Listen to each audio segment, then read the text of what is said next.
when I start and I'm here by myself and I'm just sort of hanging out, making small talk to no one. It's the beauty of these pop-up movie watch-alongs. You know what I mean? Move the light a little closer because it's always good to make sure I'm not on screen if somebody drops by. What about that? Is that too much light now? That's a lot of light. That's a lot of light. But that's way too much light. Hold on.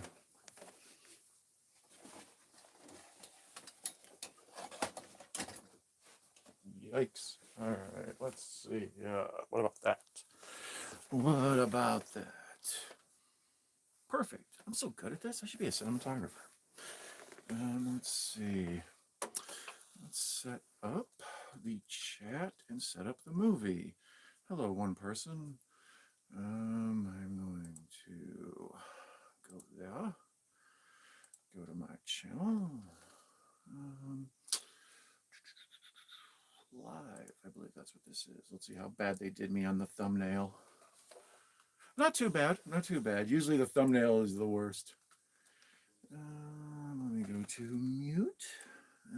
Take it easy, one person. Alright, let's get the chat up. Open up you. Open up you. Oh, I got a thumbs up from whoever was there. That was nice of them. And let me get you. Yes. Okay. And let's get there. There we go. I think I'm almost all set. Look at me. Almost competent. Not really. May knows. Woo-woo. Of course it's May.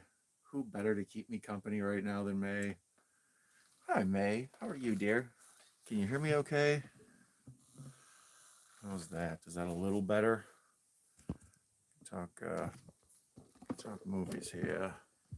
Maybe there. Oh, yeah, the cable's in the way, but we'll get that out of the way. Hi, May. Oh, there we go. That's good. Let's get some water. Have you ever seen Night of the Comet, May? It's a classic 80s zombie movie. I don't want to go to sleep. Exactly. That I had a live stream with Kelli, like you saw, and then I went and locked the door and did the dishes, and then made sure that the bathroom towels were all gathered up to put in to be washed, and then I realized I was wide the F awake, so I guess we're gonna watch another movie. So awesome. I'm glad May's down to watch Night of the Comet. It's a classic. Other people will be happy. They'll be gladly joining in and watching, I'm sure. It's a couple of valley girls, I guess you would call them, get caught in a sort of pseudo zombie movie. But it's not a deep cut zombie. They're not like, ugh. It's like people get sick and they're starting to like turn not right. I mean, it's sort of, I don't know, not quite vampires, but they don't look right. So it's an interesting kind of epidemic movie. But are movies on YouTube commercials free or not? I believe they have commercials. Is Night of the Comet on YouTube? Because I found it on Tubi. It's also got the commercials, unless you have an ad blocker, which but even then it still freezes while the ad blocker works. So I just usually let the commercials run anyways. Let Tubi make their money for giving me my free movie. Let's bring you up a little bit closer. There we go. Yeah. So I can still see the movie and the chat. Yeah, I have it on Tubi. I should have put the link. I'm sorry. Actually, hold on. I can. Am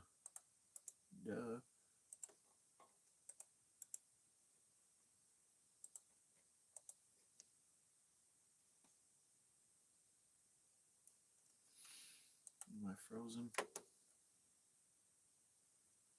Okay, there we go. Yeah, there's that.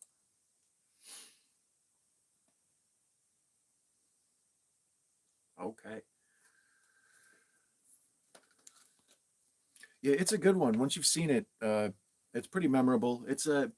it's more of a vibe movie more than it is like, holy crap, can you believe that happened in that one movie? But um, it's more like a kind of a predecessor to Buffy the Vampire Slayer. It's a um, girls who are kind of girly. Like they don't have to be badasses. Although the older sister is kind of tough. Like I have a bit of a crush on her toughness. Like she's very competent.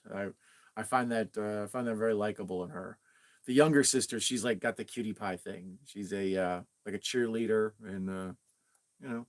And then they meet up with Hector. That's what I'm dressed as. I couldn't find any cheerleading outfit or anything, so I had to dress up like Hector. You got it? Oh, of course. Point the link, and I got you digging around.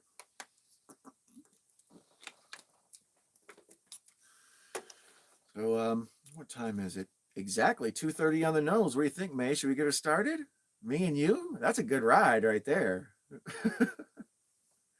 I like it. All right. Well, I'm on the MGM Tiger Roar. It's frozen on him growling or roaring, whatever. Do tigers roar or do they growl? You're letting the ad run. Okay.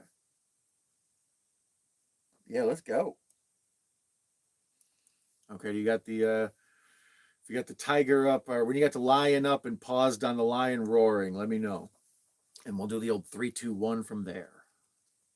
We'll we'll hold hands and jump off the cliff together, May.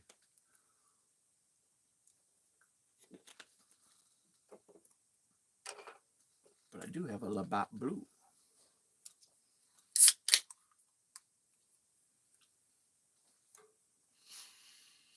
Yeah, the commercials are a bummer, mainly because we're so used to not commercials. But I spent my whole life with commercials, so like 3 commercials really doesn't rub me the wrong way psychologically. Okay, your lion is roaring. That's that's where they tell people when they're lining up Wizard of Oz and Pink Floyd is when the lion roars. So we'll use that same system. All right, so 3, 2, 1, roar. Make sure I got my captions on. I got my captions on. Never can tell with me. I'm a rascal. Captions English, por favor, gracias. Let me put this like this. Oh, look at that. Oh, that's going to be good. Oh, well, that's too much. That revealed too much. I gave away behind the mystery. There we go. In association with film development. This one came out in 1984. Sorry, didn't mean to kick you guys. Move you over just a little bit so I can see Night of the Comet. It's slightly. There we go. No, that's too much. There we go. Now, hey. But now in the last few years of the 20th century, the visitor was returning. So, yeah, it's like around this time, Halley's Comet had happened. It comes around every 80 years. I don't know, whatever. So it happened the one time in my lifetime. I told the chat you're live. Good. Let them know. Let them fools know I'm watching Night of the Comet. It's a cult classic. I've been on the cult classic list, and here's Echo for Night of the Comet, of course. Yeah, Echo. I was just explaining how what a good movie this is too, so you can back me. It's got what's her name, Mary Warnow or whatever, the lady from Eating Raoul. She's in Chopping Mall. She turns up in like all the great '80s movies. As soon as she shows up, she's like Lance Henriksen. As soon as I see her, I relax. I'm like, oh, thank you. I'm in competent hands. Yeah, Echo, who do you like in the Ginger and Mary Ann discussion? Do you like the cutie pie cheerleader younger sister, or do you like the more competent, badass, got her stuff together older sister? I like the older sister. She's badass at video games. She's like insistent on dominating all top 10. Look at my man's mullet. Wow, you sir, if there was ever a time to toast a Labatt's Blue to somebody, it was my man and his mullet. You sir, have set a new standard.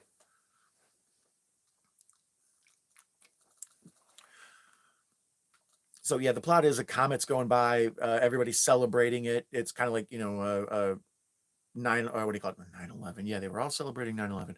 Y2K, like people really celebrated Y2K. So it's kind of that thing, like everybody's prepping for who knows what's going to happen with the crazy comet goes by, man. And people are all trying to make a buck off it. My man with the stupid comet headband.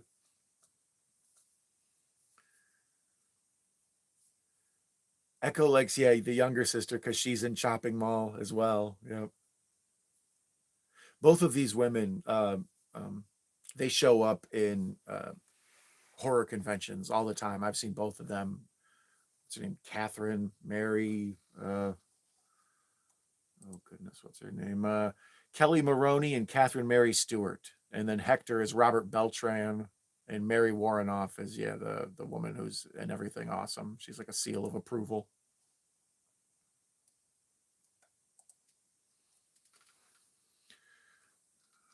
Damn it! Went all that trouble and I didn't bring the chat back up. There we go.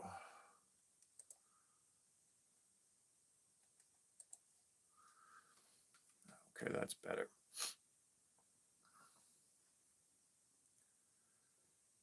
So yeah, they're all prepping for the comet. She works in a movie theater, and her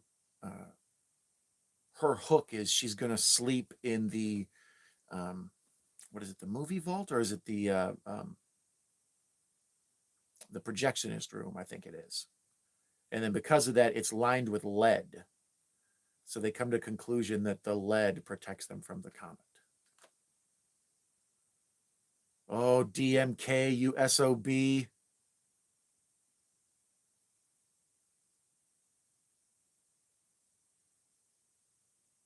K-pop is awake? Why are you awake, Katie? Yeah, I'm back alive. I did a bunch of stuff after my stream with Carrie and decided I was going to be awake for another 2-3 hours. So I'll throw in this hour and a half movie and relax with a little Night of the Comet. Actually, what happened was I was going to watch Night of the Creeps because Carrie and I watched Creep 1 and 2 together. And I thought, I'll watch Night of the Creeps as a triple feature. I'm a genius. And then I can't find it anywhere on streaming.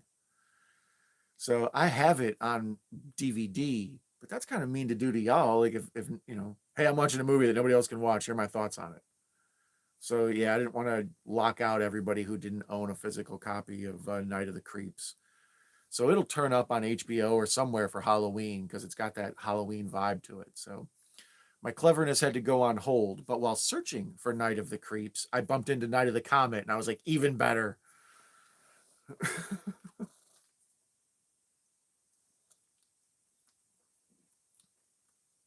Oh, he saw a Night interview. Yep. Yeah, Kelli Maroney. That would be exactly someone we would see floating around our group who would get interviewed. She's a classic like horror movie person out, you know, trading on her history as movie her movie history. She cool. She's done a bunch of stuff. Yeah, Chopping Mall. There's a link between Night of the Comet and Natural Born Killers. No, Echo, I'm not aware of that. If you would like to share it with us, I would be definitely interested in relaying that story.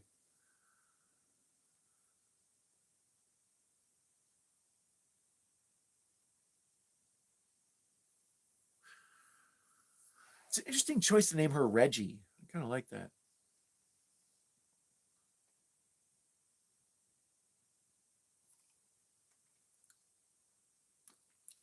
So yeah, we see the kind of New Year's Eve vibe.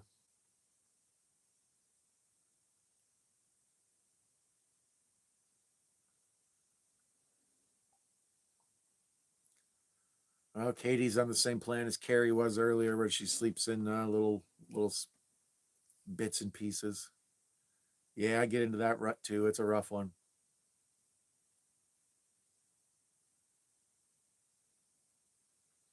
Who's Jeffrey Lewis in this?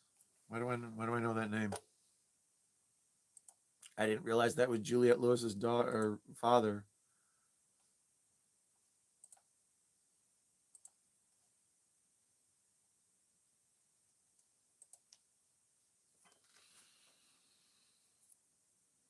Yeah, I'm dressed like Hector now, and I have sunglasses for later on when we're in the mall. I don't fuck around.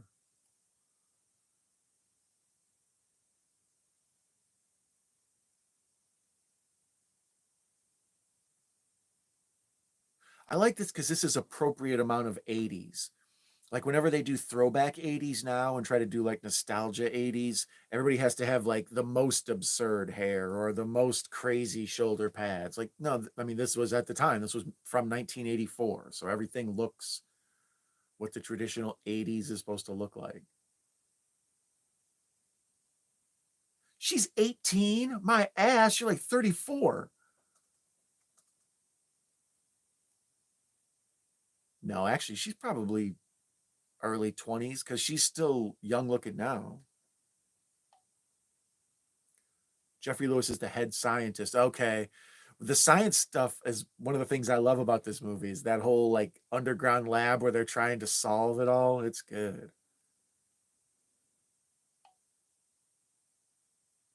And then they think the girls are basically this is like another classic zombie light movie. It's basically a zombie movie. The zombies aren't trying to eat people and suck their bloods, but they're slowly turning into something, and the government or whatever has some sort of lab that's trying to find a cure. And since both of these girls don't show signs of the disease, they want to make them into a cure for a vaccine or whatever. Like these plots are everywhere, Walking Dead, whatever. These are zombie movie plots. We're very familiar with them. Damn, she punched her in the face. And my parents had that same exact TV she rolled up against. I think in the making of the Night Owl video that might make an appearance. It might be in there. Echo, are you watching? Echo probably knows it by heart. That's one of the things with movies like this when you love them, these hour and a half quickies. You don't even need to watch them again. Oh, you're at the party where old boy's feeling on the stepmom's ass? Yeah, I've been there. Everybody's drinking out of blue cups. What happened to red cups? Someone do an independent study. What point did the blue cup become a red cup?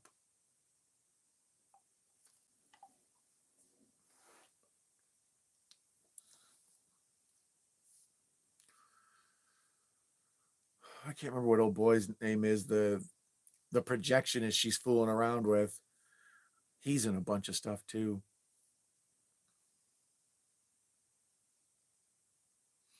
Okay, Katie, thank you for popping in and saying hi. You're awesome. As soon as I saw the little pop in the popcorn logo, I was like, what's she doing up?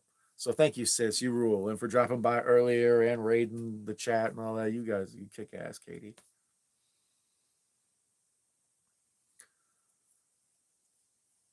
Make sure to subscribe to Katie if you're not popping the popcorn. She's on the road to 1,000. She's getting closer every day. So she's in that last 50, I think. She's chipping down, whatever it is. She's right there. So get on that train before the bandwagon closes, dog.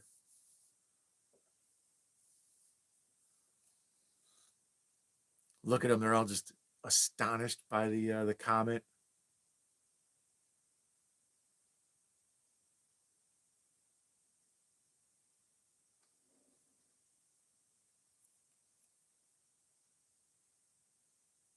Los Angeles? That's how ignorant I am. I believe that's what it is.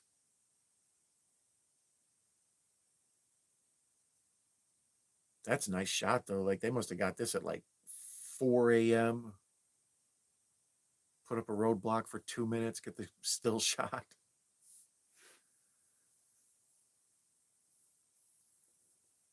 Yeah, I think that's one of the reasons I like the structure of this too. Like there's no BS. Like people are there's the story of the comet. We see the family people. We learn about them. We learn they got like an evil stepmom, like a damn Disney movie or something. We see that, that Reggie's kind of a woman. She's not a child. She's kind of taking care of her own stuff, even though she's 18 and looks 27.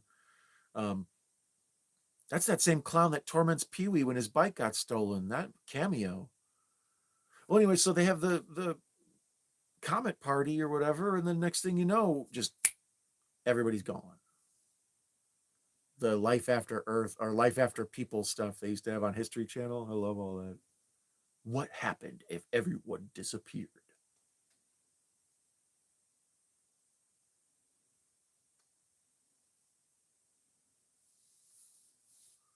Thank you, May. I'm glad you're here joining us, and thank you for letting Echo and the crew to pop their head in and say yo.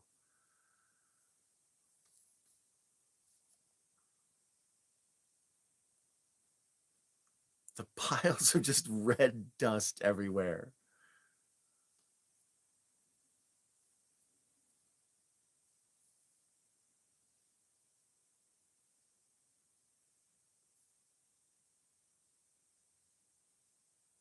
Yeah, that's the problem with doing movies I like. When I do movies that kind of half suck, I can crack on them and be like, "Look at dude's hair" or whatever.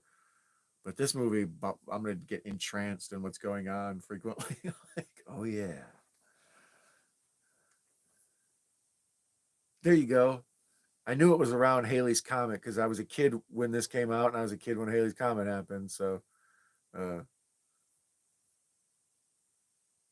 but yeah, like I said, when Y2K happened, it reminded me a lot of Night of the Comet, where people were celebrating like a New Year's Eve type event, and then just waiting for what would happen afterwards.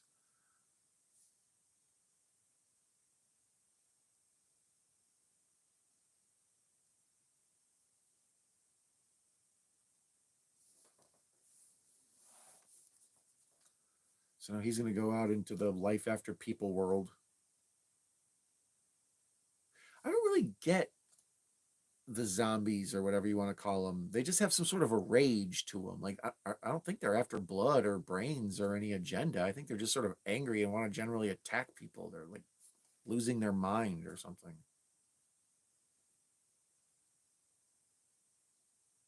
What is your zombie agenda, sir?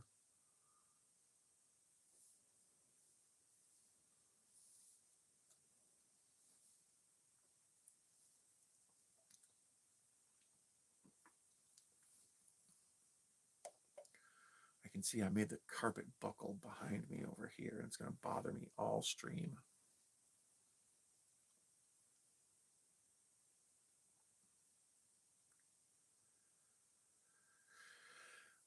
They kind of explain that, May. They unravel it. They don't understand why some people turn. Look, there's Clark Gable in the red dust. Very clever. Um, so she's playing Tempest. I wondered what game that was. I love Tempest. I wonder I have a crush on old girl.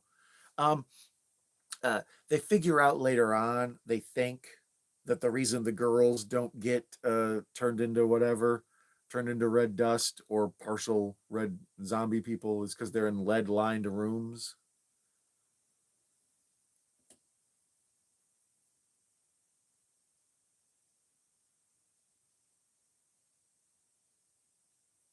Echo says since it was the 80s, someone came in and snorted all that red dust up.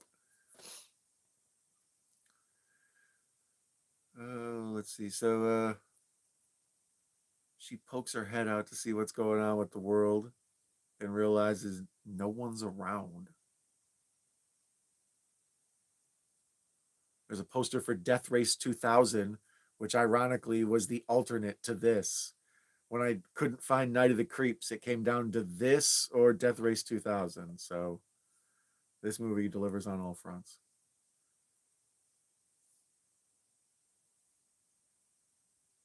Damn it, commercial.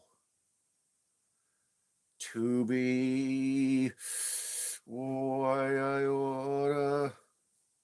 Hey, caveman movies. Thank you from Wisconsin.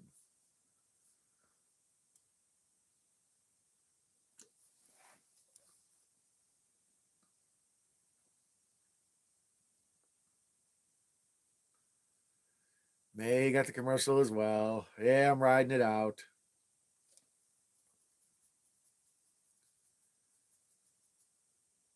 Okay, and now mine is back.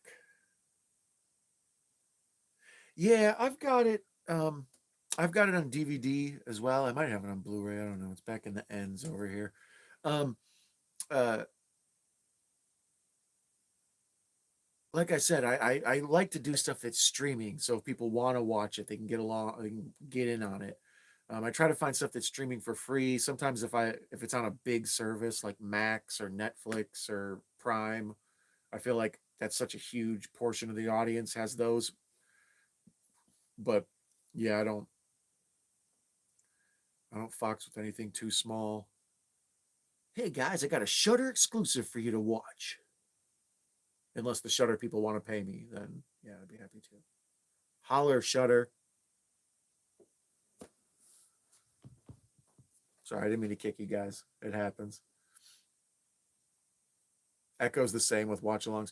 There's nothing against like what do you call it? Night of the Creeps. You can get it on Prime for rent it for $4. But it's like, yeah, just right now, I mean, if I had a huge audience of 100,000 people or something, then yeah, maybe you could pull that off. But with just the crew, no, I don't want you guys to have to. I want it to be easy to find, you know. Yeah, classic zombie movie stuff here. Just abandoned alley, waiting for a jump scare.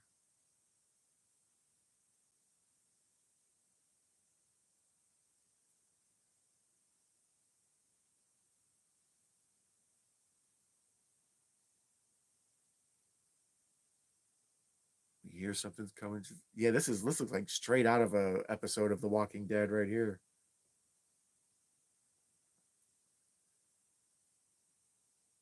Yeah, and he looks exactly like a zombie, although I don't know. Like I said, what is your zombie agenda, sir? He's eating something. Night of the Creeps is great, Echo. I mainly wanted to do Night of the Creeps. Well, I love it because of Tom Atkins and stuff, but I mainly wanted to do it because I did those Creeps 1 and 2 earlier on the channel. So I thought Night of the Creeps would be a funny watch along to do as a triple feature with Creep 1 and Creep 2. Thrill me, exactly. Well, I like that little boy. What's his name? Rusty from European Vacation is like grown up and in college now, and yeah, Night of the Creeps is awesome. It's got a 1950s vibe to it, except somehow they got a flamethrower. Bam! The Creep movie's good. I like them, May. You should check them out sometime. Don't do them watch them first time as with my watch along or nothing, but uh, that's what Carrie and I were discussing. We think that they kind of have minor modern day cult classic status. Like the people who see them generally like them and appreciate them, but they're kind of like word of mouth movies. Like, oh, you should check out the Creep movies. Um, they have their flaws, but they're also pretty funny. And when the scary stuff happens, it's like jarring. So yeah, man, I'd recommend them. You know me, I'm into all these weird, like kind of. I don't like big popular movies that much, except from when I was a kid. Uh, After I turned like 10 years old, I liked the second tier, like word of mouth, only the cool people know about the movies.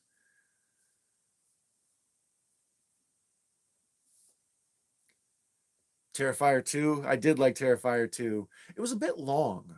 I didn't think it needed to be 2 hours and 20 minutes or whatever the hell it was.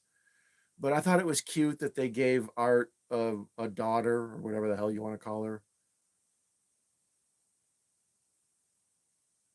Although I kept expecting Art to turn out to be the missing father, the kid's missing father. Like, I don't know. I'm always trying to like connect plot points. When they don't, I look like a weirdo.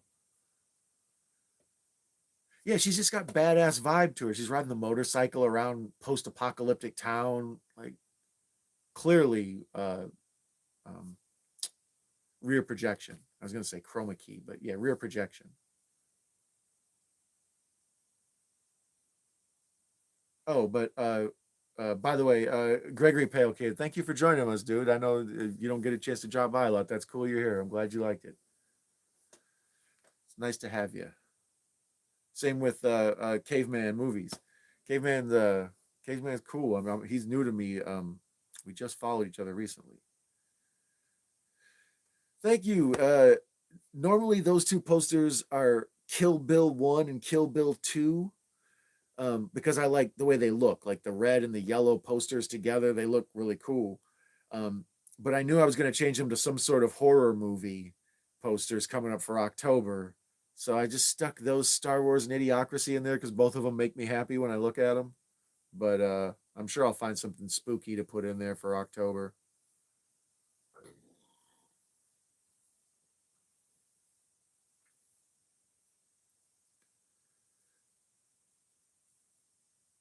GPK is cool. He's into exactly what you would think he's into. He's into Garbage Pail Kids. So if that's the thing if your folks are into that, I mentioned Russell Muscle in my video with Video Tasties where we watched Mission Invasion USA together, and I thought of Gregory Pale Kid. I was like, well, at least one person will like that joke. So I love this. Yeah, she comes home. The house is abandoned. Her house looks like a classic sitcom house because she lives a very like just normal, safe, almost poltergeist pre-ghost life. Like everything's normal and vanilla. So now that it's upside down, it's wild. The eeriness of it is really cool. You don't see horror in a suburban house in the daylight. You know, Halloween does horror at night.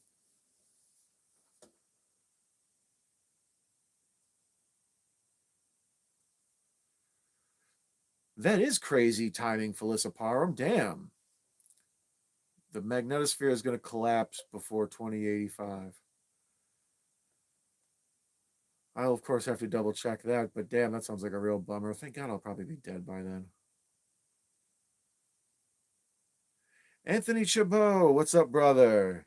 Speaking of people who are on their way to 1,000 subscribers, you be sure to check out Anthony Chabot's pop culture and openings. My man does movie reviews. He's up to all sorts of antics. And he just had a birthday. Wish him a happy belated birthday, too. She had, that's messed up. She has the same Converse. I had those same ones. Like, they were like a pink and a teal, which sounds like girl colors, and they are. But in the 80s, that was like everybody was wearing pink and teal.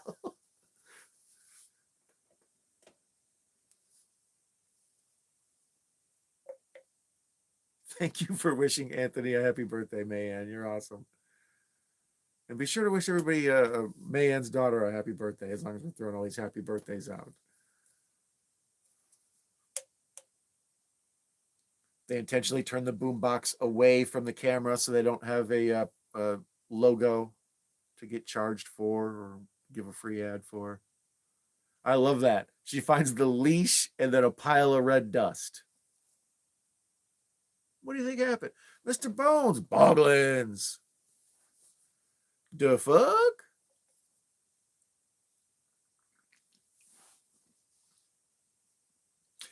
GPK found that it is at currently 24, 52, 53, 54, 55. So 22 minutes, 55 seconds. Yeah, I was saying these girls, these now mature women, same age as, well, they're both probably 10 years older than me. They're in all the horror conventions. I think out of like the 5 or 6 horror conventions in my life I've been to, they were probably at 4 of the 5 or 5 of the 6.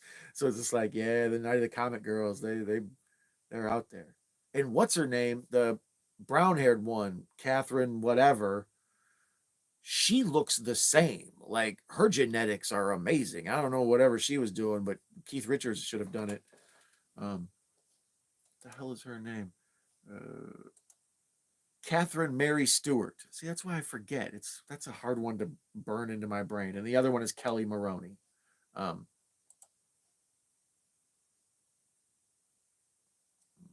that back up. Yeah, I'm on a commercial. DeBog. Wow, hybrid remix. Everyone was snorting everything. That red dust would have been gone. Yeah, yeah. I don't know. Would you snort a dog, Echo? If you found the red cremains of a dog, would you sniff them up? Ah, what a Maroney. See something superstar girl. Ben Grimm is back. Ben Grimm. Ah, he's a chat favorite.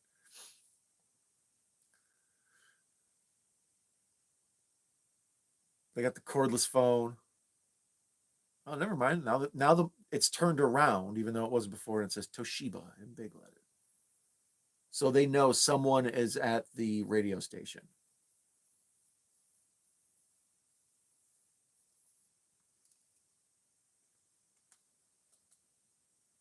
Yeah, I guess this is Los Angeles. It looks really great. I don't know how they got all these abandoned streets. I mean, I know how. You go at 4 in the morning, and as soon as the sun comes up, you put up a few roadblocks and you shoot as fast as you can, and you get the hell out of there. But how do you keep like planes from going by or helicopters and stuff? Like this looks great.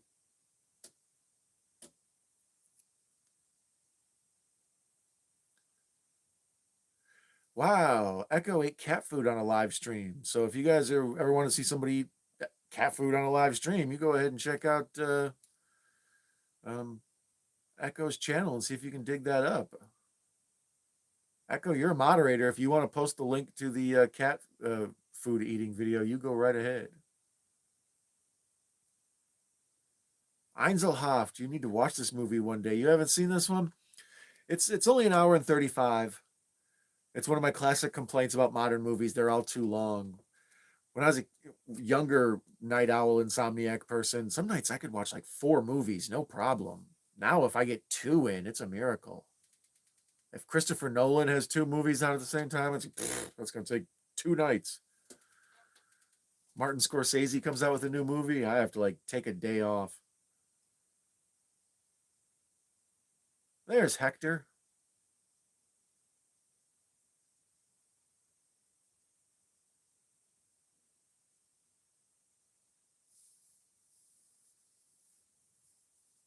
Einzelhoft has also eaten the cat food. Video Tasties is here. Yes, I will be, Gareth. This is my plan. I was going to go to bed, and I started to turn off all the lights, and I realized I'm going to be wide awake. So rather than do the lay there and tap my foot in bed thing, I was like, I'm going to get up and night stream Night of the Comet, and then get up and handle my stuff tomorrow, get home, take a shower, and then watch On Deadly Ground with Steven Seagal with Gareth on his channel, Video Tasties. So, who was that? Oh, never mind. Yeah, if you guys aren't familiar with my guy Gareth, we often interact. I think this will be the 3rd time I've been on his channel. So if you're a fan of me and the stuff I do, Video Tasties is a must follow, subscribe, whatever you want to call it. You can keep up with my frequent nonsense there, as well as Garrett's other cast of characters and his solo watch-alongs. That poor man watched the Power Rangers as a punishment for people. That was crazy.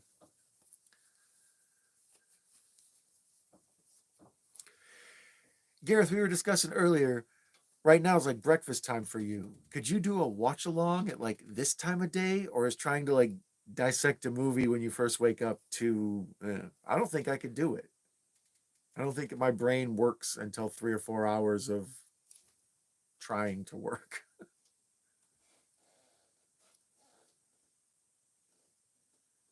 So they figured out that there have to be people alive because they heard someone at the radio station, and then they went to the radio station and no one was there, and they figured out it was a recording. So they got bummed out, and then my man Hector popped out, and it becomes kind of an interesting love triangle. And the girls even say that there's one dude left on Earth and you have to take him.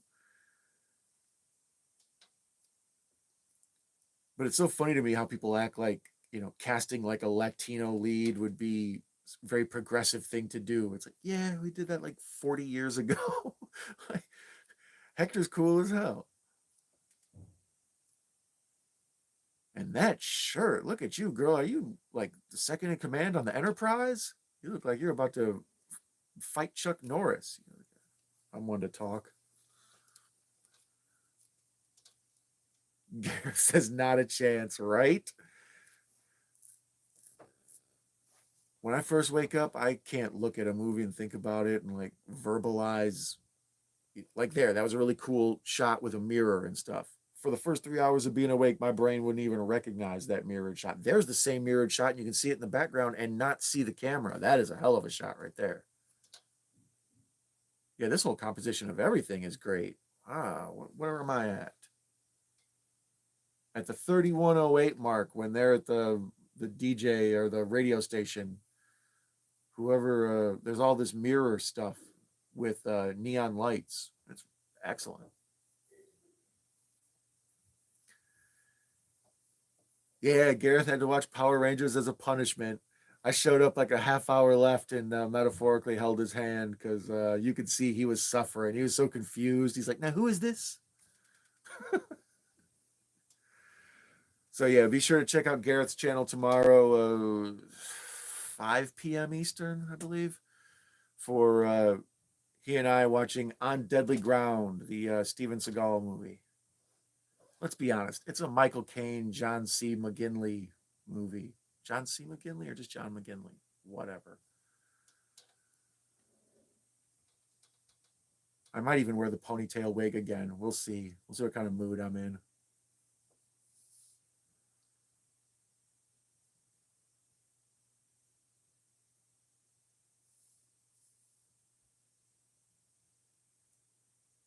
Oh, thank you, Einzelhoff. That's appreciated. I the lights in the background here can be changed with like a phone app. So I was trying to figure out what's the most Night of the Comet color. I was like, I guess like sort of weird green that the zombie people turn into. Bones. I have a tattoo of everything. All right, that's you know how long it took to get a tattoo of everything. It's sorry. Bones is interviewing Don. It is currently 3:05 a.m. and I am 6 foot 8 inches tall. Thank you, Bones. You're a good ass interviewer. I think I pretty much was the entire point of the last double feature stream we did. So you got more out of me in like a 1 minute chunk than I was able to convey in 3 hours before.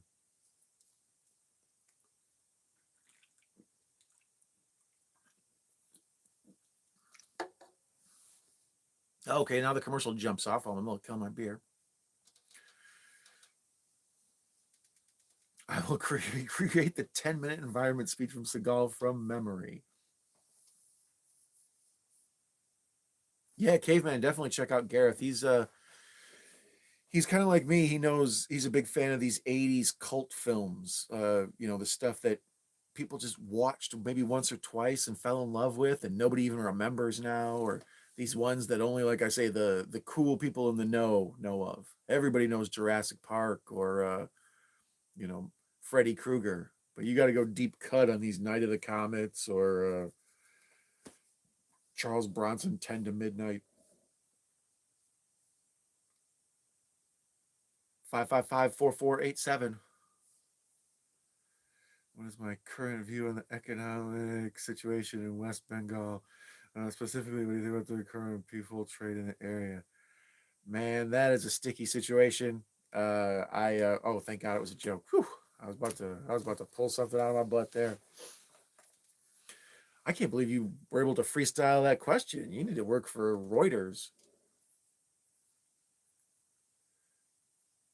You tried to sneak inconspicuous, but you thought that looked tall. Yeah, I come from tall people. My uncle and cousin both play in the NBA. Well, my uncle played in the NBA, and my cousin plays for the Pelicans right now. And my other cousin I plays for the Cavaliers, I think, if assuming he makes the team. We'll see. So I come from giants. And I live in Wisconsin and they feed us corn in the Midwest and we grow ginormous. Like there's rumors of 8 foot tall Indians. I'm dying to like find a corpse somewhere, but that's what they say, that there used to be 8 foot tall natives in this area. Mr. Bones is 6'2". See, that's what I feel bad about. 6'2's tall.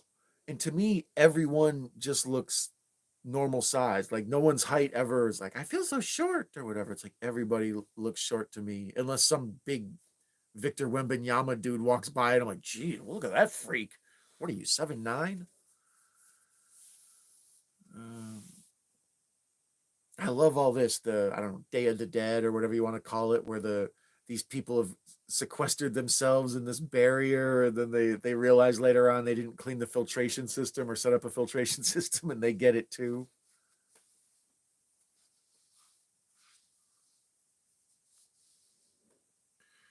Uh,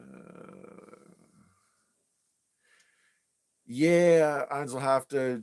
Did you ever see the famous shot where Michael Jordan hits a jump shot to win the game against the Cavaliers? It's like a famous Michael Jordan clip they show over and over. And like this one white dude collapsed to the ground. There's like a tall black guy who tries to block his shot at the last second. That's my aunt's husband. So their son, one plays for the Pelicans and the other one plays for the Cavaliers right now. Their daughter played at like University of Dayton. So like I said, I come from giants. Like everybody on my mom's side is all over 6 foot tall, except for her. She's 5'10". She's the midget. All this red cloud stuff going on with the washed out, I don't know, LA or whatever. That looks awesome. So can you dunk? I I'm getting ready to turn 50. So I don't know if I can. I did when I was 45. I took a video of it. When I was like in my 20s, I used to be able to do ill stuff, but I hurt my ankle. I tried to tip dunk on a guy and I did the thing where you roll your ankle and I like put my whole body weight on the like side of the ankle ball, and ever since then it clicks. So if I run 2 days in a row, it swells up. But last time I tried to play, I was able to dunk. It helps if it's on hardwood. Concrete sucks. Like trying to play outdoors. Whew. But yeah, I can palm a ball, or at least I used to. I got them big alien face hugger hands. So she just dressed up in like a wedding dress and stole a car. I kind of like the way she kicks it at the end of the world. Like, I'm just going to get drunk and do everything I wanted to do. Screw it. Oh, that's right. Zombie cops. Where am I in the chat? Russell's only 5'5".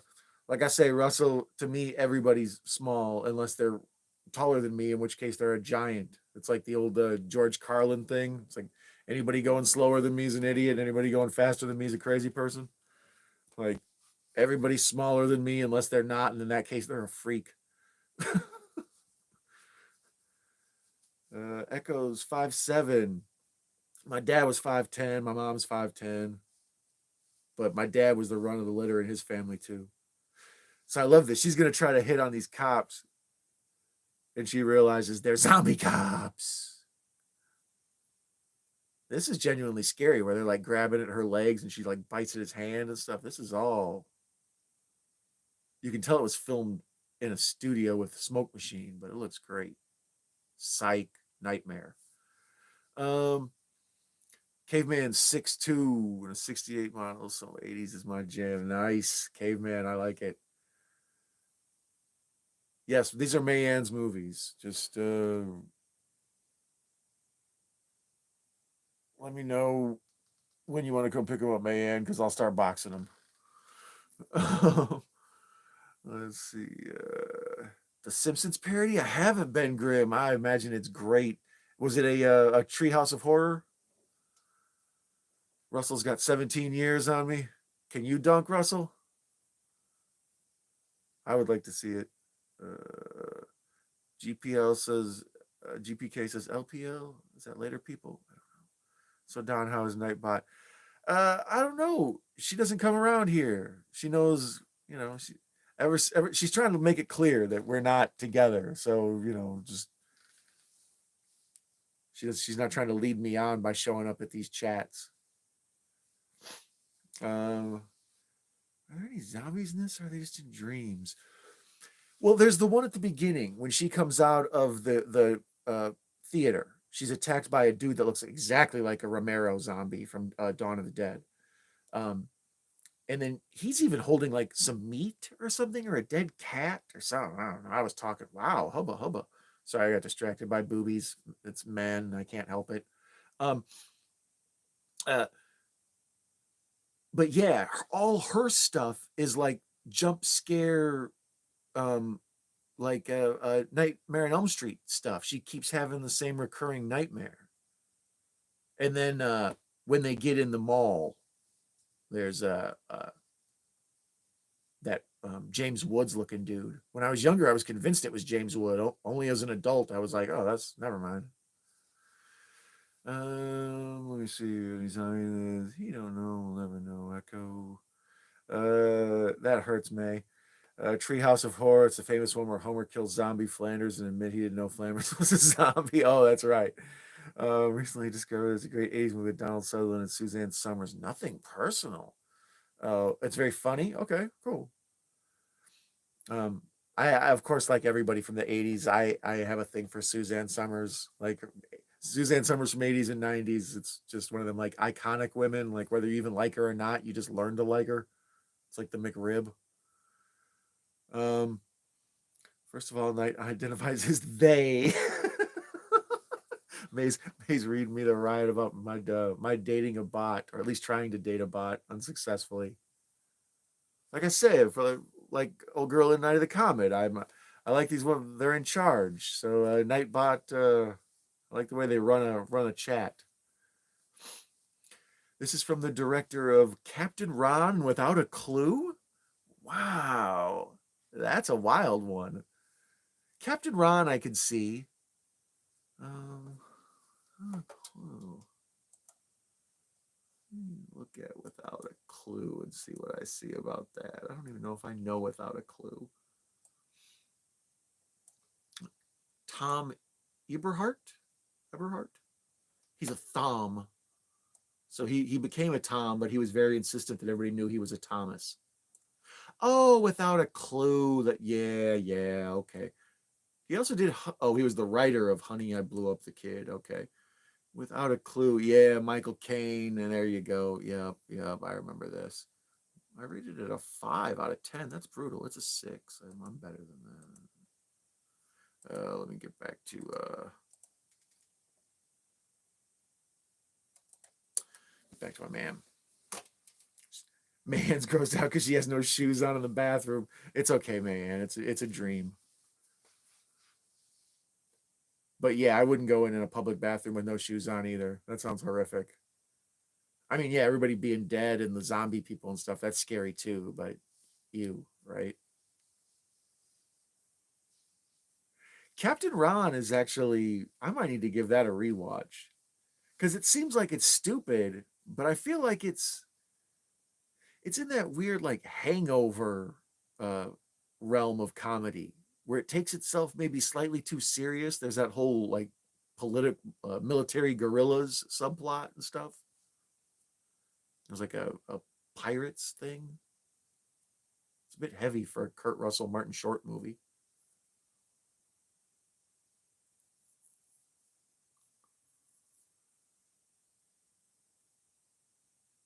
Yeah, the first film with Kurt Russell's first film with John Carpenter was the television film about Elvis.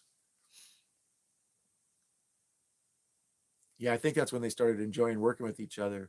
Because when he wanted Kurt Russell to be in The Thing, there was some rebelling against that. I think he had more control on Escape from New York, so it was easier to get him in there. But the studio didn't really want him for The Thing, I don't think. Uh oh, she's showing symptoms. Itchy clavicle. That's always how they get you. Look at that ride. So now she's out in the street with a small machine gun practicing.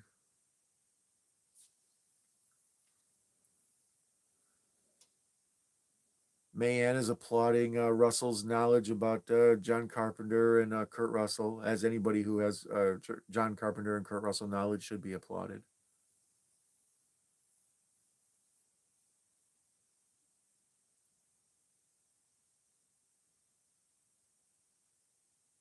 See, this is so funny. Gareth's here. Gareth, I'm pretty sure this machine gun she has is the Mac 10 we were talking about. And it keeps clogging and jamming. That's what we were talking about during the Chuck Norris stream. I was like, I think the tiny Uzi is a Mac 10, but it sucks because it jams all the time, so nobody uses them. Like they're only in 80s movies. You don't really see them nowadays because they suck.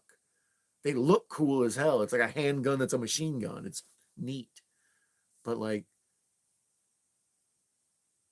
I think the Uzi, I don't know, you never see those in movies either. Nowadays, everything's just the Kalashnikov, the AK-47, the big fucker, or the, what's that damn one, the AR-15, the stupid one. That one I don't like because I only see it on the news. It's like, hey, a bunch more people killed with this gun. It's very efficient.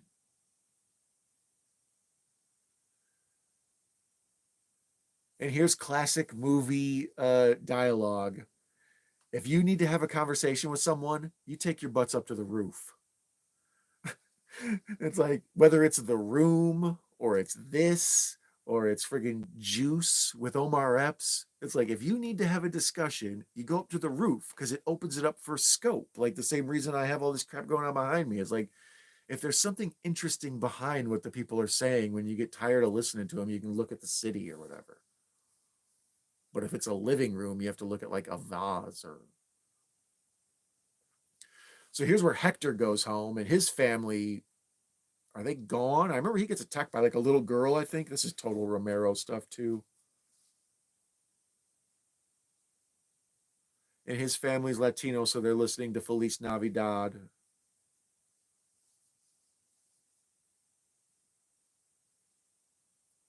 I forgot this was a Christmas movie. I guess because Christmas gets interrupted by everybody dying, but huh. Yeah, and I guess that party for the comet up front makes you make you think it's more New Year's than Christmas. I should stream from my gun room.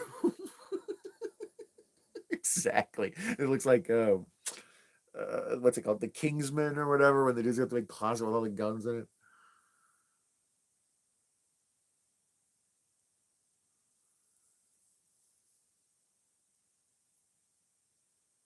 Topless pool stream Gareth did, man. Gareth is he's an adventurous streamer. Out of all the things I enjoy about being his friend, the idea that you'll never know what Gareth's up to. One day he had a paranormal activity stream that was just nobody sitting there, just a TV play. Brilliant. One day he's in the tub, like, or well, I should say the outdoor inflatable. What do you call it? Like kiddie pool. I bet a kiddie pool has like an awesome name over there. Wow, that's total.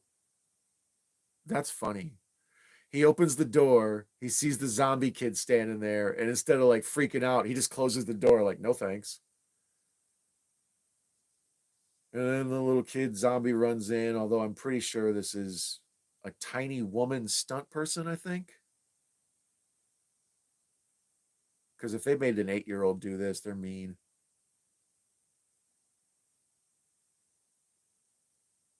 Yeah, and this is funny. Hector doesn't want to hurt the little kid, even though it's a zombie or whatever. I don't know if they give a name to these things. They're very zombie-ish, but they don't seem to have a brain's agenda, as I said. What is your zombie agenda, sir? And now Hector gathers together his belongings in a pillowcase I had in 1987. And then he just runs up the street in cowboy boots. Night of the Comet is an Xmas movie, but will only remind you from time to time with a line from here or there. Yeah, it's a weird Christmas movie. Like I said, it kind of isn't a Christmas movie because I guess the world died. So can you have Christmas and everybody's dead? I don't know if it was topless, but he was in the pool. In one stream, he had some guy flying around a small plane type thing in the background. That sounds like Gareth. Uh, busy this day. Strip poker Monday night. I have a video capture of Gareth and Rob from Rob's vintage video, and oh goodness, who else? A whole collection of folks singing Barbie Girl all at the same time. I have it saved in a folder marked blackmail. Cooties is a good zombie kid film. I don't know if I've seen Cooties.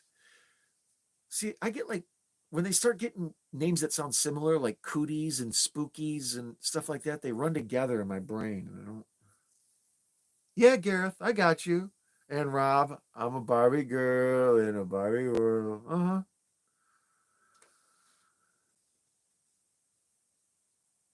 Here's my man once again. I forget his damn name. I'm gonna find out. He was in the last movie I watched too. Um, not Thom Eberhardt.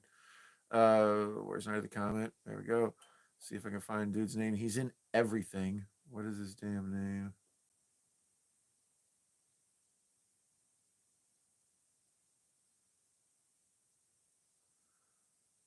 Do I have confused research look? Jeffrey Lewis. Thank you, Echo.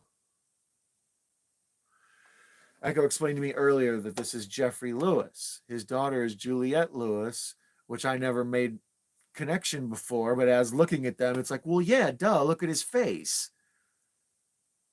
So yeah, Jeffrey Lewis, let's see how many acting credits he has. If it's under 100, I would be shocked. Acting credits 229. That guy's awesome. 229. That is just wonderful. Where's my So Mary Catherine Gallagher Stewart Masterson is that's a really pretty shot. Sitting on a cop car they've commandeered.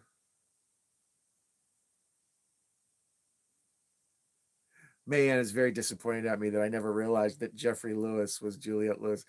I've seen that character actor so many times, but I don't think I ever knew his name was Jeffrey Lewis. So now when I see his face, it's like, of course that's Juliette Lewis's dad. Duh. Always go there if you can. Nice, Gregory. I just bought Aqua's album with Barbie Girl on vinyl. Wow, that's a classic. That was such a weird song to be a hit. That was out in like the 90s. I don't know, when I was in college, probably. It was out around the same time as like the Macarena and shit. Like people liked them weird club songs back then. I don't know why. It was people. I guess they were tired of grunge, so there was some sort of like half disco resurgence, except it was like sort of techno-ish, like dance music, whatever. That's where Aqua showed up. Is that your jam, May?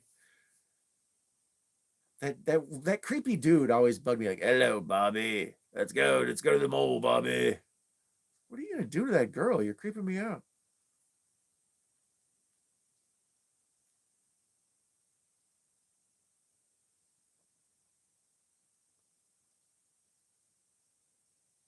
This is all great, where she's explaining about the girl who was worried about her parents finding out that she was flunking algebra and stuff. This is what you need to have in your movies to make you care about the characters. And a lot of movies just gloss over this crap, this character development stuff. And it's important. It slows the movie down, but it makes you actually care when stuff happens. Modern movies, like, they've jettisoned a bunch of the things you need to do. Like they got rid of the vegetables in favor of all cotton candy. Girls just want to have fun playing on a boombox. That's very 80s.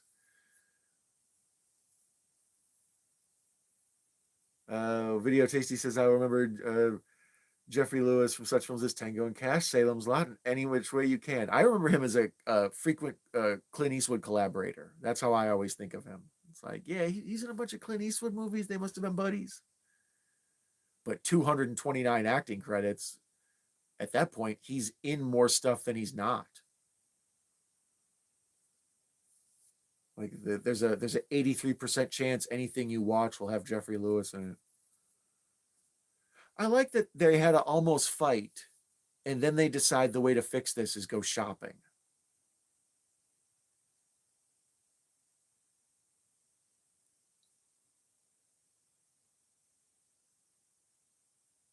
Fur coats. All malls have fur coats. I don't know why that sentence gave me trouble, but it did.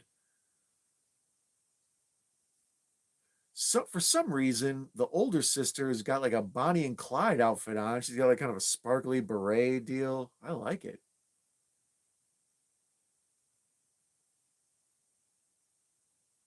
But younger sister, the cheerleader, is starting to show pale skin.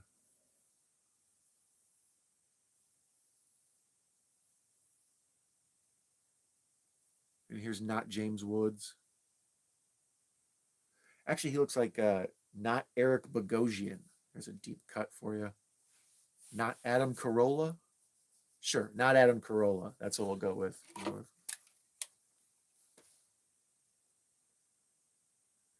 I like the this is all shot great, where there's the overhead light and you see his henchmen stand up and you can only see silhouettes. You can't really get a good look at how deteriorated they're at.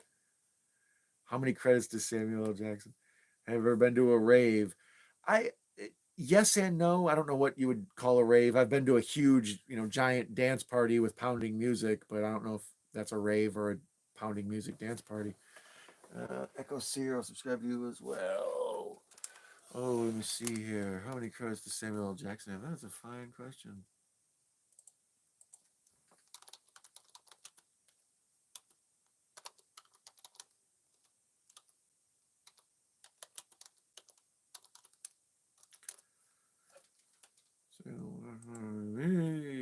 All right, give me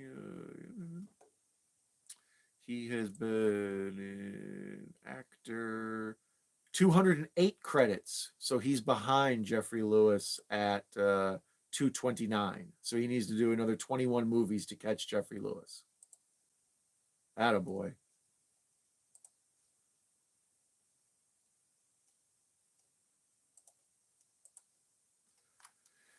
Hello, ladies.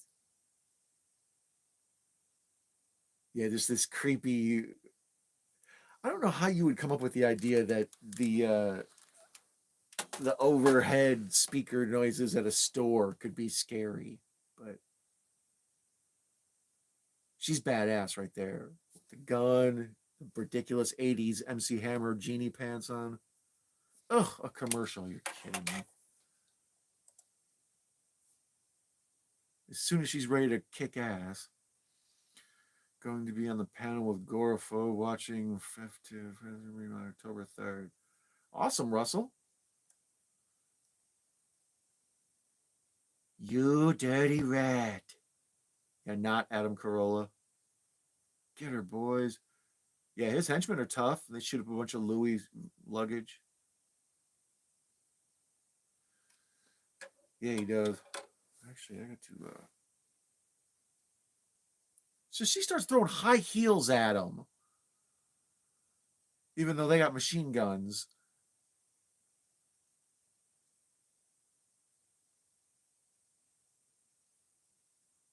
I think that's got to be some sort of feminist empowerment symbolism there. These angry men are going to shoot machine guns, and we're going to throw high heels at them.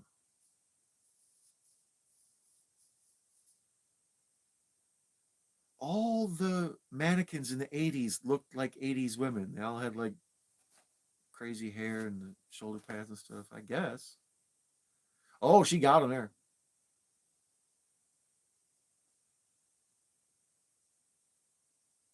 God, I love a good, clever protagonist, especially in scary movies. The hero of the movie is always a dumbass, and you get mad at him. Like when they're smart, I like them. It's easy to be on their side.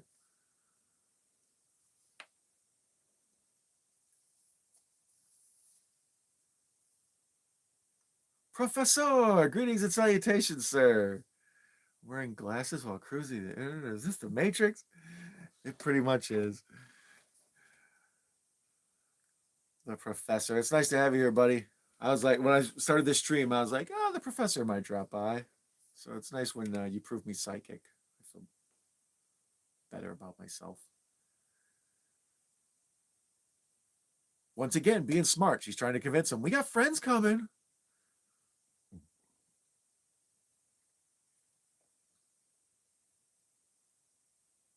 Yeah, that's the same trick they did in Time Cop.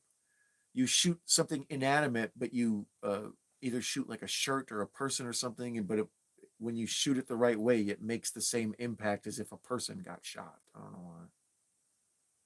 Holy crap, the logo on the side of whatever government agency these guys are is like the same one from Lost. It's like a little maze inside a circle, like the Dharma Initiative or whatever it's called.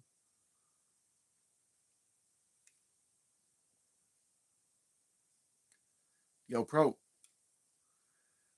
Beer will be gone by then. Professor, you don't find entertainment exactly.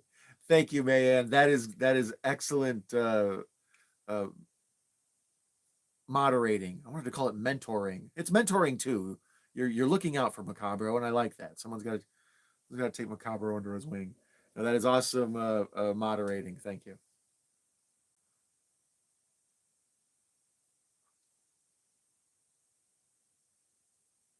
An hour-long soul-crushing argument. Professor, I've been there, buddy.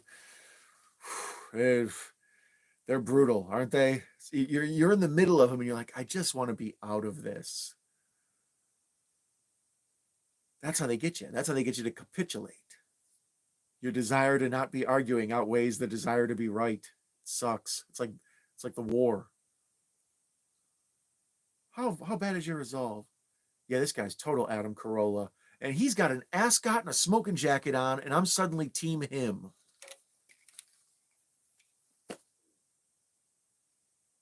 Once again, Christmas.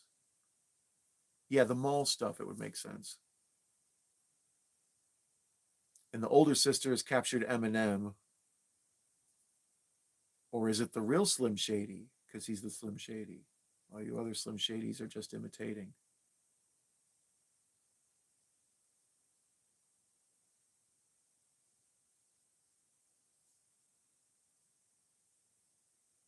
Oh, Russell, be sure to check out The Professor. You'll love him. Macabro is a must follow. He's he's actually one of the linchpins I sub to find so many of my friends I've made. I think Rob's video led me to Macabro, Echo, and Video Tasty, and then Macabro, when he was horror YouTuber of the month, shouted out a bunch of people, and that led me to Katie and a bunch of other folks. So yeah, Macabro is an important piece in the horror YouTuber universe, and his content is hilarious.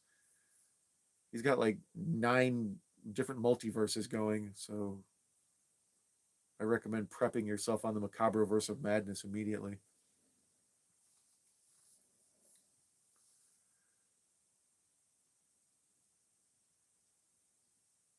Yeah, this one dude looks totally like Freddy Krueger. They got him in like a fedora, and his face is all falling apart.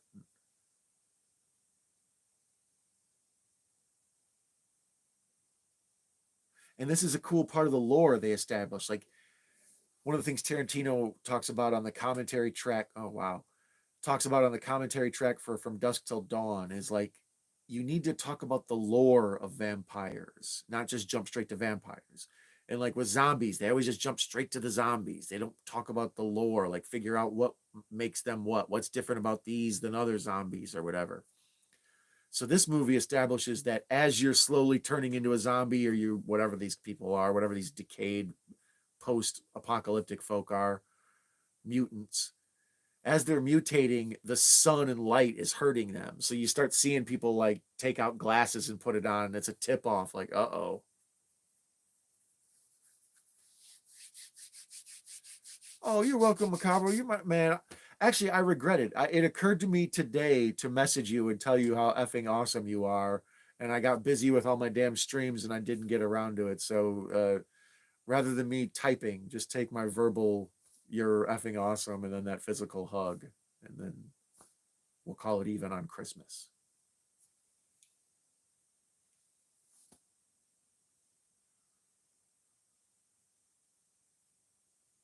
Yeah, I don't know what this guy, I don't know how you would describe these folks, if they're zombies or what, but this dude that's like these transitioned zombies where they're like 2 days into zombiehood and they're like mentally unwell or whatever's going on. This is all great.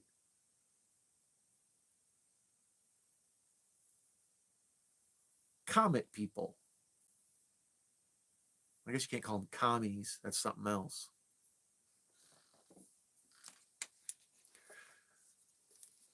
Oh, and here's Mary Warnoff. She's so good. I always say her name. I always get whenever I say it. Yeah, I remember the first time I saw her was in Eating Raoul. I thought, this woman's great. She holds the screen. Even as a child, I was like, she's got screen presence, I say.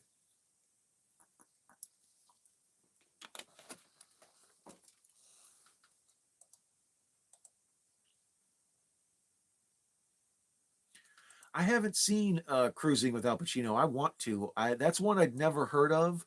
And then over like the last 10 years, people have started talking about like what a wild, crazy movie that is and how I need to check it out. And of course, it's not available anywhere. Like it's never, just on Tubi or whatever. All right, I'm gonna take a leak real quick while I'm waiting for them to get into the zombie thing. I'll be right back.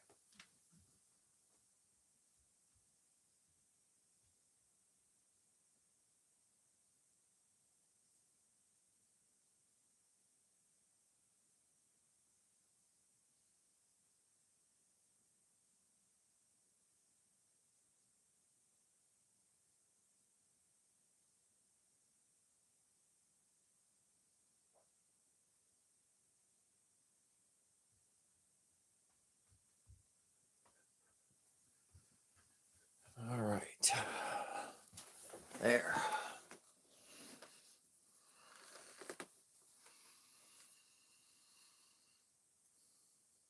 So now there's this whole subplot. I love this too, where they tell the sister, no, well, you wait behind for Hector. And it's a tip off like she's not well, but they don't come out and tell her. It's like there's an underlying commentary to what's going on. Pumpkin King is the shit. Yeah, no kidding, Macabro.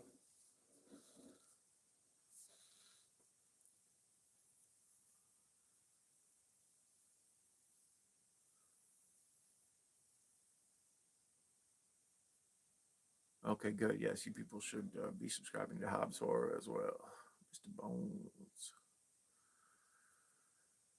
Got the bones in there. Where are we at? Timestamp. There is 106 right now out of 106 out of 135. Perfect time for a cupcake.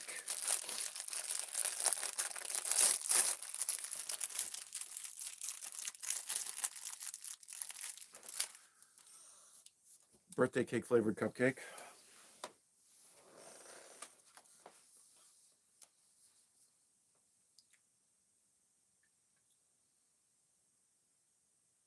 Thank you for getting Hobbs a little love in there.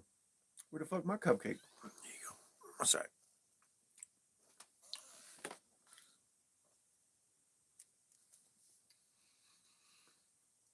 Man, that was a fast sedative.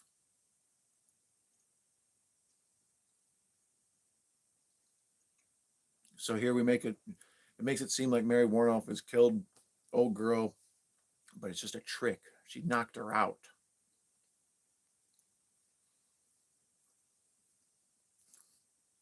Got you, Bones.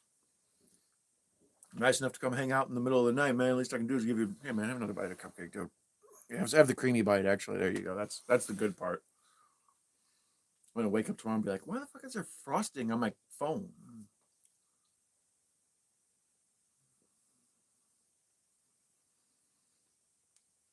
Hobbs is a wild man. Yeah, Sub Hobbs.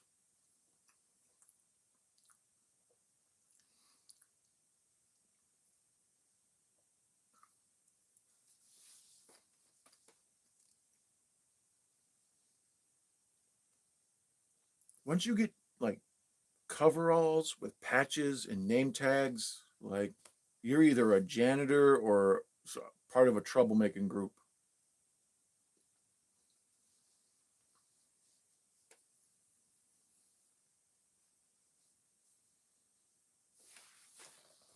I still can't get over how this is a B movie. Like this is just kind of like a dumb 80s whatever. And just watching it in the subtle acting and the cinematography and just everything, it's better than the damn $150 million movies they make now. Like, can you give me like 7 of these instead of, one Guardians of the Galaxy 3 or whatever? Well, I'll leave Guardians of the Galaxy alone, but you know what I'm saying. No one needed Black Adam. We could have got this. Give me 5 of these instead of Black Adam.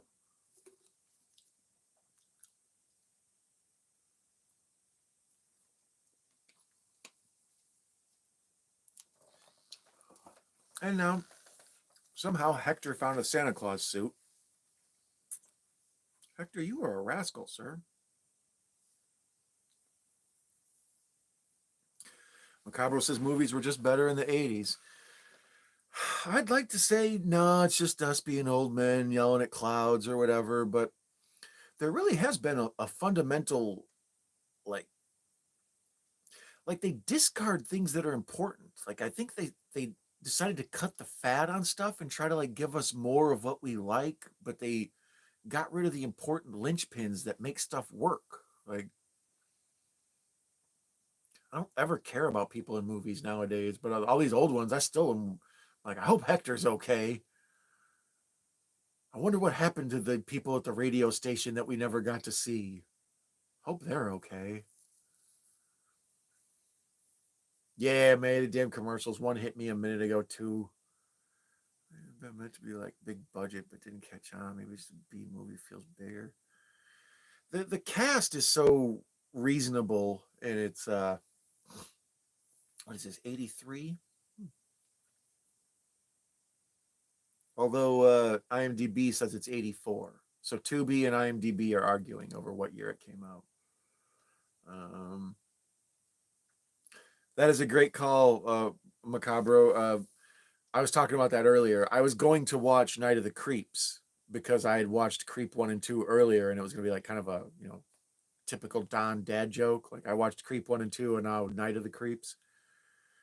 Night of the Creeps isn't playing like anywhere. It's not on any of the services, and I didn't really want to rent it from Amazon Prime. I have the disc, but I didn't want to make other people who couldn't stream along not see it.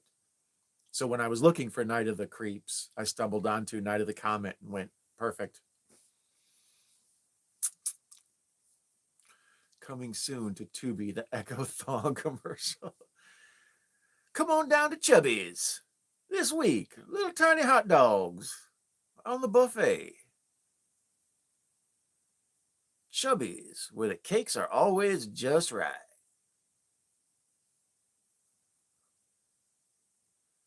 Echo would trust IMDb more than Tubi when it comes to the years.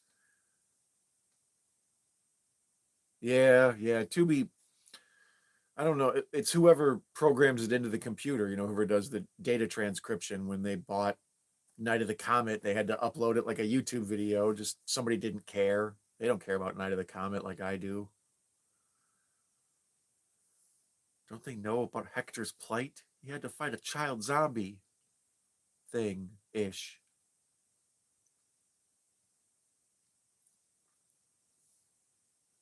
Oh, commercial. Tubi. Try to give you a break, but come on, man.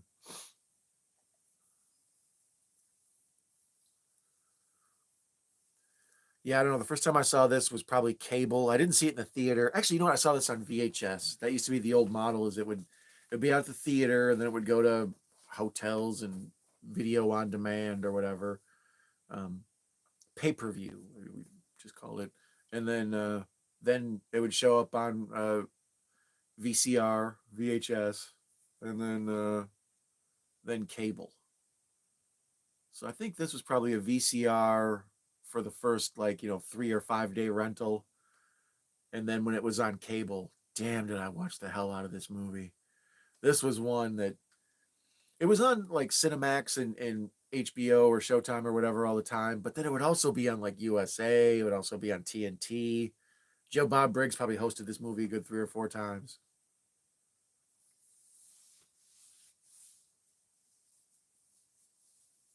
The good news is your dates are here. The bad news is they're dead. Yeah, exactly. From Night of the Creeps.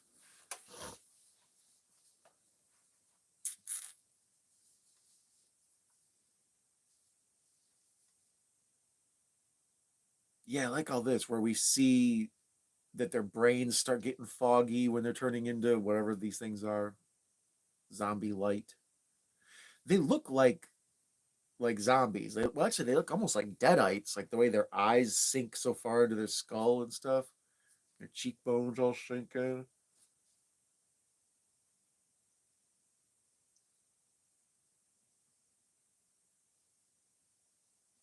You've always got to have this like mistrust of science and government. That's a key underlying theme in science fiction. You would think science fiction would always be like pro. It's like, no, it's pro technology, but it's anti medicine and science. Like, they don't trust doctors. Playing God is something people in movies are guilty of all the time and have to suffer for. I'm assuming that just probably what a Dr. Frankenstein thing. Dr. Frankenstein was a good character. Put somebody like that in our movie. 70s pacing was too slow. 80s and 90s best character development and pacing. Lost character development in the late 2000s. They focused too many 45-second scenes and eye candy. That is a very astute and concise observation, caveman movies. Um, yeah, I think that they treat a movie like a roller coaster. They know where the bumps and the hills have to be, but they don't just tell a story. They like plug the pieces of a story into the pre-programmed roller coaster format. So I don't know, that new things and creative things just don't happen. It feels cookie cutter. Oh, Jeffrey Lewis.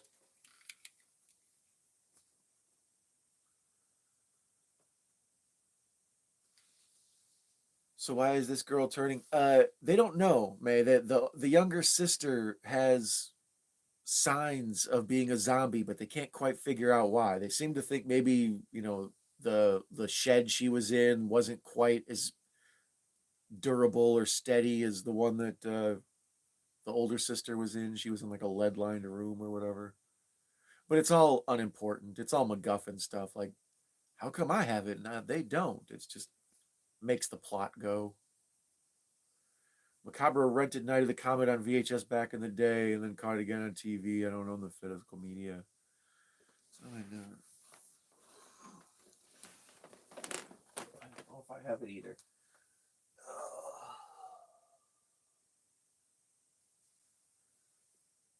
Nope, got Night of the Creeps, but don't have Night of the Comet.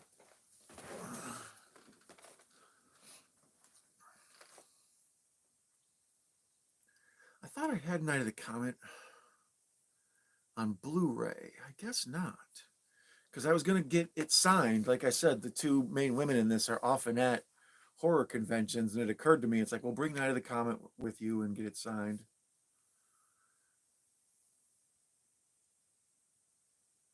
Fuck comets to make zombies and turn on machine guns against. Exactly. That is a wonderful Maximum Overdrive reference. That's going to have to be one of our midnight movies coming up. I'm going to get 3 people to view that one with me, but I secretly love Maximum Overdrive. I like Maximum Overdrive more than anybody who's in it and Stephen King. Like Stephen King's like, yeah, it's pretty bad. I'm like, what are you talking about? It's great. it's it's campy and ridiculous, but I could watch it 100 times in a row and laugh every time. Curtis, Curtis.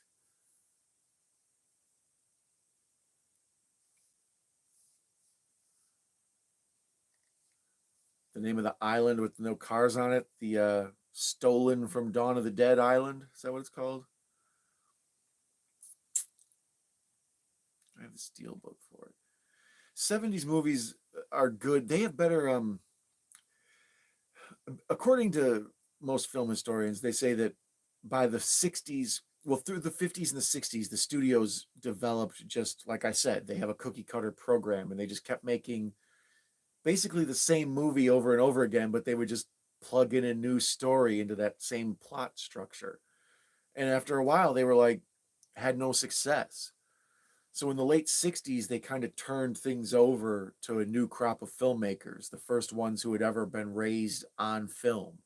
Like everybody prior to the 60s pretty much remembered when the camera was invented. But if you were in your 20s in the 1960s, that means you were probably born in the late 30s or whatever, which means movie cameras always existed. So in the 60s is when the first wave of people who grew up on movies came out. In the 60s and 70s had really good movies. And in the 80s, those guys hit their peak. The 80s was great because of cable and VHS or video stores, whatever. There was just a need for more movies than there'd ever been a need for in the history of time. So it went from being hundreds of movies a year to thousands of movies per year. and a bunch of crap like Night of the Comet just fell through the cracks.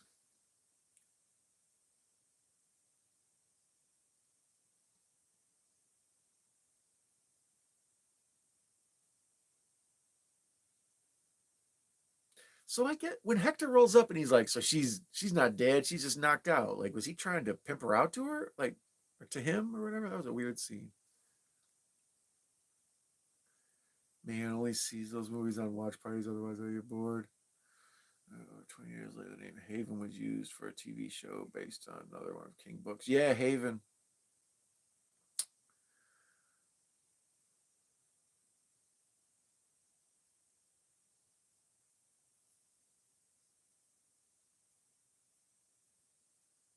More AI. Yeah, Caveman's talking about how the AI cookie cutter movies from studios are just looking for bang for your buck instead of actual creative, interesting. Wow, that's a great shot. That looks like it goes on for 8 miles.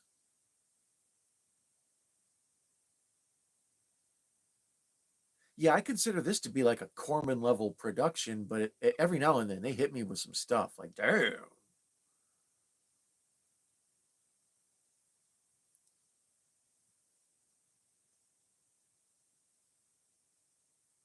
Gore did one for Don't Look in the Basement. I don't know if I've seen Don't Look in the Basement.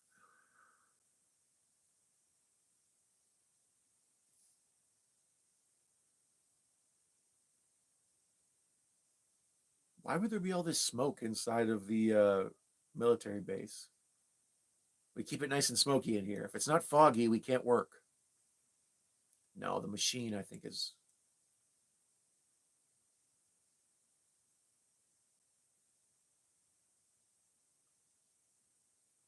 So we see them doing, what's that called? Centrifuge? When you put a blood in the spinner thing, you mix it all up. So she sees that they're up to something with blood. And I don't think she has to be too smart to figure out what the hell it is. Yet she still looks confused. What could they possibly be doing with all this blood during a weird pandemic thing?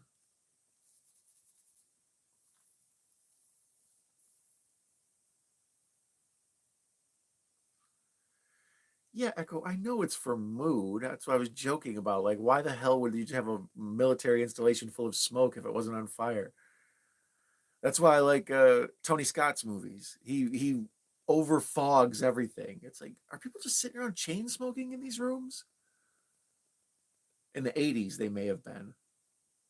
But this looks like somebody knocked over a freezer full of dry ice. And she's been captured by the military. Military life is stressful, so they light up the wacky. That's a much better answer. See, Professor, you're playing along. It's like, why would there be a red light in the hallway and all this smoke? Because it looks cool. The same reason all the streets are always wet.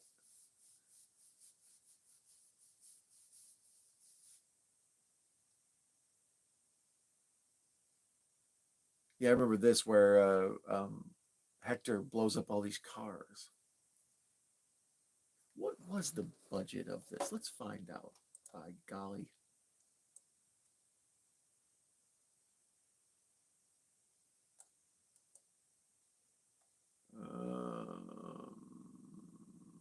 Specific details. Budget. Get the hell out of here. Wow. Budget 700,000. Gross worldwide 14,418,000.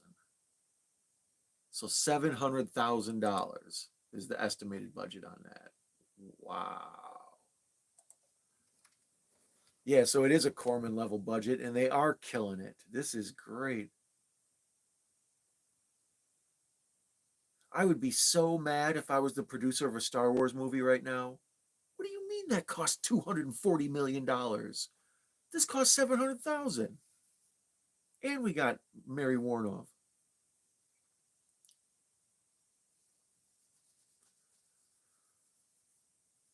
One group of people who are not always good with smoke is wrestling as soon as or it's For sure.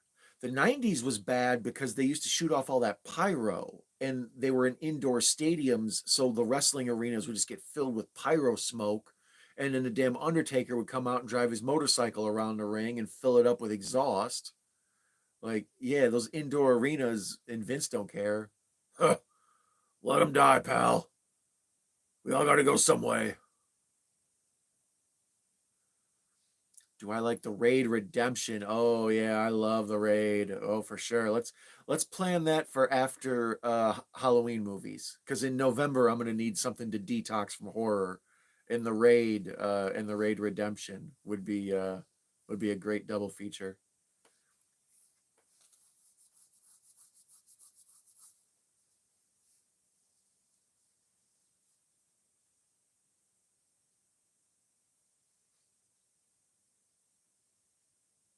Split screen diopter. That's when Brian De Palma uses it all the time. You you normally, like, if something's in focus over here, it's not in focus over here. So you shoot the person like this, and then you put all this stuff back here in focus, and you do a split screen shot. So it looks like there's stuff in back in focus and stuff in front in focus. Like I said, Brian De Palma is like the most famous director for that. Now all of a sudden, these high school cheerleader Valley girls have like military training. They like know how to go back to back. And you know what? I'm fine with it. I like them doing it. It's very Buffy the Vampire Slayer. Like, yeah, kick their ass, girls. Give them hell.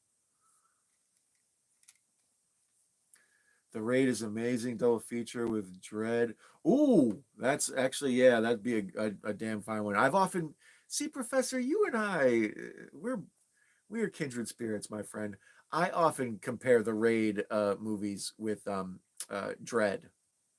Did you ever see I think it's called The Horde? Maybe it's a French zombie movie. It's the same thing. They like start out on the first floor of an apartment building and they like go up to the top floor to kill some drug dealers or something, and then a zombie outbreak breaks out and they got to work their way back down through the, yeah, that format, the video game format, the side scroller video game format. That is awesome. I'm a big proponent of that storytelling technique.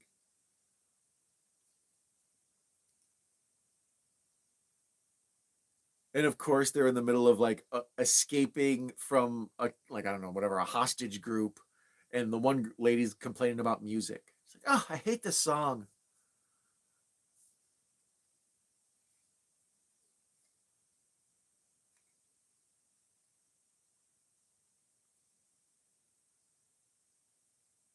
Yeah, I don't know, this kind of doesn't make any sense, but it's kind of awesome how they Hector shows up with the sister. They rescue the older sister. They kidnap or rescue the two children who aren't showing any symptoms. And then they all escape and become like a happy family. Like later on, we see them like posing for pictures and like trying on new outfits and stuff. It almost becomes like a fairy tale ending, especially with the whole, what's his name? Danny Mason Keener or something? DMK? Danny Michael Keaton? Keener, maybe? Something. Well, we got a car to blow up. Still, how the hell did this only cost $700,000? I challenge. From 1983, that's about three times. So that, yeah, that would be less than $2 million to make this movie. Well, $2.1 million to make this movie.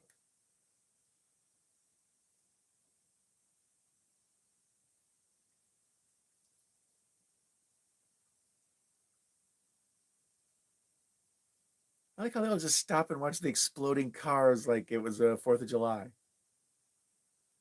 So now one last doctor who wasn't really important to the plot, but just needed to show up so he could be killed, grabs one of the kids. Hector puts two in his head.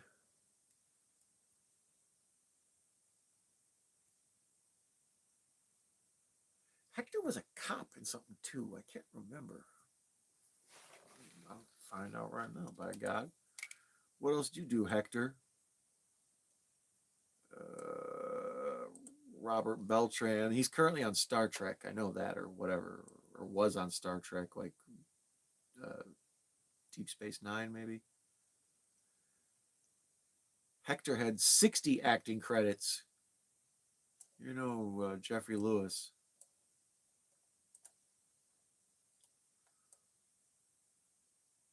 Star Trek Voyager, Nixon, Murder, She Wrote, State of Emergency, Bugsy, The Chase, Midnight Caller, El Diablo, Miami Vice, Bronx Zoo, Slam Dance, Street Hawk, Night of the Comet, Calendar Girls, Lone Wolf McQuade. That's where he. I knew his ass from somewhere. He's Chuck Norris's partner in Lone Wolf McQuade. Thank you, Echo. My fault. Yeah, I was 1 second behind on you. That's yeah, Echo. Thank you. That was me. That should have been reading the chat instead of doing self research, but because I could picture him like arguing with a protagonist, and I'm like, he's a sidekick to somebody. He's wearing like a cop uniform. Yeah, Lone Wolf McQuade. He's the Chuck Norris always has to have like the goofy sidekick. In Silent Rage, it's old buddy from Animal House. Oh, and I sidetracked Macabro with thinking about Seven of Nine. You know nothing, Don Snow. I am Echo of the film Silent Rage. I think you'll love. Yeah, Lone Wolf was Night of the Comet. Apparently, Lone Wolf was like his first or second. I think it was his second movie.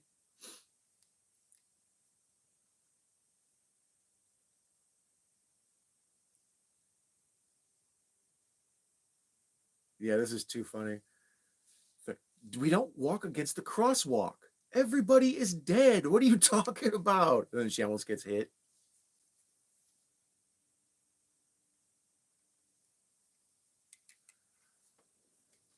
So third, okay, what was the Zoot Suit? Oh, Eating Raoul. Duh. Okay, yeah. So Eating Raoul was 2. I've never seen Zoot Suit.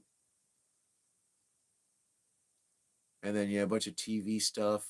Street Hawk. I remember Street Hawk. It was like a basically after Blue Thunder was such a big hit, they made like a motorcycle version of Blue Thunder, Street Hawk. Are you guys survivors too?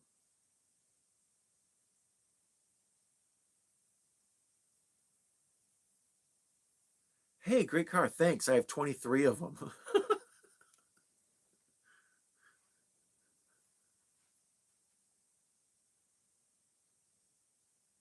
Yeah, she just hops in the car with the first cute guy she sees. Danny Mason Keener. Yeah, I couldn't remember if it was Danny Michael. Danny Mason Keener. The old DMK from the video game. That's a good callback to the beginning because it's totally irrelevant to the story. Like it shows that there's other stuff going on in the world and it sort of connects things to the world's a small place. I don't know. Totally unnecessary to the story. It's somehow a perfect button on everything.